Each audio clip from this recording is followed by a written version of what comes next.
Je m'appelle Giaoué, je suis l'auteur du pamphlet et si Alassane Ouattara n'avait pas gagné les élections, il s'agit d'un petit ouvrage qui porte un regard critique sur l'attitude, le comportement des acteurs internationaux dans ce qu'on a appelé la crise post-électorale en Côte d'Ivoire. Il faut savoir que d'un point de vue institutionnel, la Côte d'Ivoire ressemble à tous les grands États du monde. Je prends l'exemple de la France où le ministère de l'Intérieur, par exemple, donne des résultats facultatifs et le Conseil constitutionnel en France donne les résultats définitifs de l'élection et investit le président de la République. En Côte d'Ivoire, on a estimé que ce rôle administratif devait revenir à une commission qu'on appelle la commission électorale indépendante qui, contrairement à ce que dit la commission, elle n'est pas aussi indépendante que cela, puisqu'elle est l'émanation des différents partis politiques, mais aussi des mouvements rebelles. Donc, les attributions de cette commission sont les suivantes: organisation des élections et proclamation des résultats provisoires.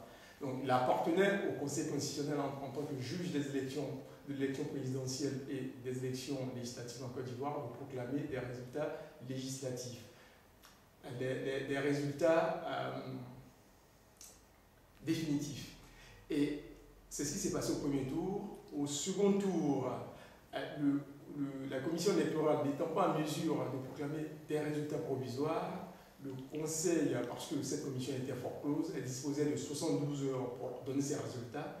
Il y a eu un blocage, puisque, comme je l'ai dit tantôt, ce Conseil-là, cette commission n'est pas du tout indépendante, elle est l'émanation des partis politiques, donc elle fonctionnait jusque-là de manière consensuelle. Donc, au terme de ce blocage, la commission, elle a été fort close, le Conseil constitutionnel s'est saisi du dossier pour proclamer des résultats définitifs et qui donnait Laurent Gbagbo vainqueur et M. Alassane Ouattara perdant. Au terme de ces résultats définitifs, toute la communauté internationale s'est mise en branle pour légitimer, pour reconnaître un président, en l'occurrence M. Ouattara, à qui on a donné des moyens médiatiques, diplomatiques et finalement militaires pour le porter au pouvoir. Et il faut savoir que dernièrement, au terme de ce qu'on peut appeler, il ne faut pas le cacher, c'est un coup d'État, avec la déportation du président sortant dans le nord du pays, la Côte d'Ivoire se trouve dans une situation d'instabilité et de crise sociale, politique et militaire très forte. Et l'avenir, on ne peut pas parler aujourd'hui d'avenir, c'est l'incertitude, c'est le désordre, ce sont des massacres à répétition, et notamment à Dioukwé,